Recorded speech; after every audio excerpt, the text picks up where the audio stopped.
उससे मैं इसीलिए थोड़ा बदनाम रहता हूँ कि मैं सच बोलना चाहता हूँ और आपके अधिकांश लोग सच बोलने में विश्वास नहीं करते। नेता तो बिल्कुल नहीं। नेता हमेशा आज जो है आपको पीछे ले जा रहे हैं, चाहे जो नेता हो। अगर मैं हूँ उसमें तो मैं भी हूँ। नेता पर विश्वास आप नहीं कीजिए, लेकिन विश्वास कीजिए किस पर? ज्ञान पर, हुनर पर और अपने चिंतन पर। अगले बार से तो मैं आयोजक लोगों से कहूँगा कि अगर 25-50 संभव हो तो आप चिंतन बैठक रखो। चिंतन बैठक में जो आपके सवाल हैं और जो भविष्य में आप करना चाहते हैं उस पर हम लोग चर्चा और चिंतन करें, एक रोड मैप बनाएं और उस पर चलने की बात करें। बड़ी बड़ी बात हम कह देंगे तो उससे क्या बात बनेगी? आप पहले भी सम्मेलन में आते रहे हैं, आज भी आए हैं, कल भी आएंगे, लेकिन आपकी राजनीतिक चिंतन या राजनीतिक चेतना शून्य पर है। नतीजा क्या है? कल भी आप एक एमएलए थे, आज भी आप एक एमएलए हैं। क्यों है? कभी आपने सोचा? आजादी के बाद 1952 से चुनाव हो रहा है और आपकी आबादी कितनी है? अब तो जातीय आंकड़े आ गए, लेकिन उस जातीय आंकड़े के परिप्रेक्ष्य में आप कभी चर्चा नहीं करते कि हमारी आबादी कितनी है। अपने मन से पुरानी बात कहते हैं, हम 1 करोड़ हैं, हम 2 करोड़ हैं, 4 करोड़ हैं, लेकिन वास्तविक में आपकी आबादी जो आंकड़े में आई है वह 2% के लगभग है, नहीं 2% से नीचे। कुछ लोग इस पर सवाल उठाते थे, मैं उन सवालों में नहीं जाना चाहता, लेकिन 2% में इसकी आबादी मान भी लूं तो 2% को 243 का सदन है बिहार विधानसभा का, तो कितने एमएलए बनने चाहिए आपको हर पंचवर्षीय योजना पर? 2 दूनी 4 और 1 5 43 है, तो 5 मान लिया जाए।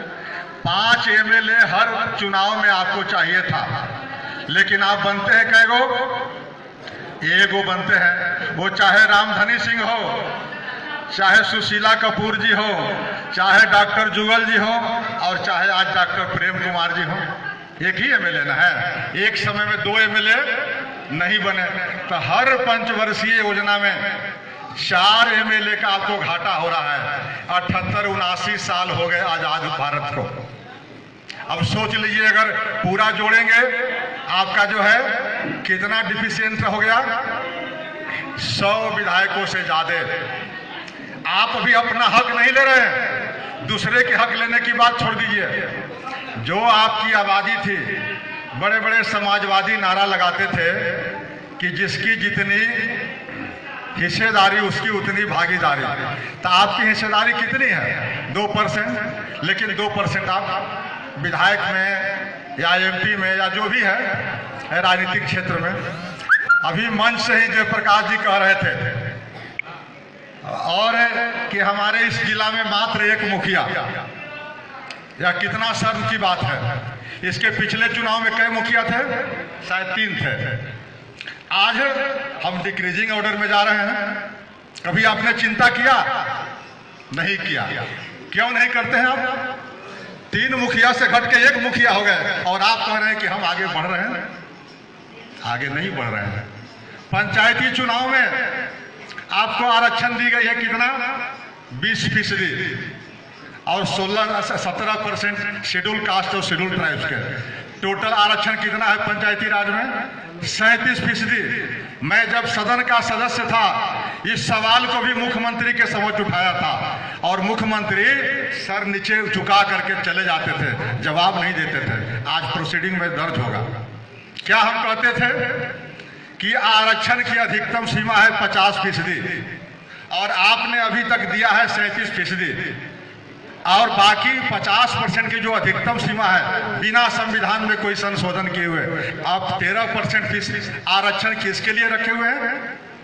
आज तक नीतीश बाबू नहीं बताया। ये सरकार इतने दिनों से 19 वर्षों से आरक्षण लागू है 2006 से, लेकिन आज तक, इसलिए कि पिछड़े वर्ग को दे नहीं सकते हैं।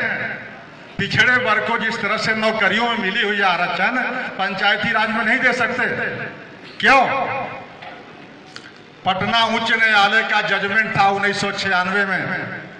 उसी जजमेंट के आलोक में बंधे हुए थे। लालू प्रसाद जी ने एक गलती की थी, उस जजमेंट के खिलाफ चले गए थे सुप्रीम कोर्ट। और नीतीश बाबू ने यही होशियारी किया था कि वह वहां से एसएलपी वापस लेकर के पंचायती राज में चुनाव में आरक्षण दिए 20%। लेकिन हम कह रहे हैं कि आप जितना शेड्यूल कास्ट की आबादी है उतना आपने दे दिया, दूसरे को आरक्षण आप दे नहीं सकते हो। तो या तो आप कह दो कि अति पिछड़ों की आबादी 20% है, जितना आबादी है उतना दे दिया। लेकिन अभी जो जाति आंकड़े आए उसमें आपकी आबादी कितनी है? 36.01%। और अभी 2% ताती तत्मा और आ गया उसमें। तो आज की तारीख में अति पिछड़ों की आबादी कितनी है? 38%। 38% आपकी आबादी है और 33% आरक्षण देने में नीतीश कुमार जी को पेट में दर्द हो रहा है। एक बात ये, दूसरी बात कि आप 3 से 1 पर क्यों चले गए? 2015 में यही नीतीश बाबू की सरकार और उस समय लालू प्रसाद जी भी उनके साथ थे।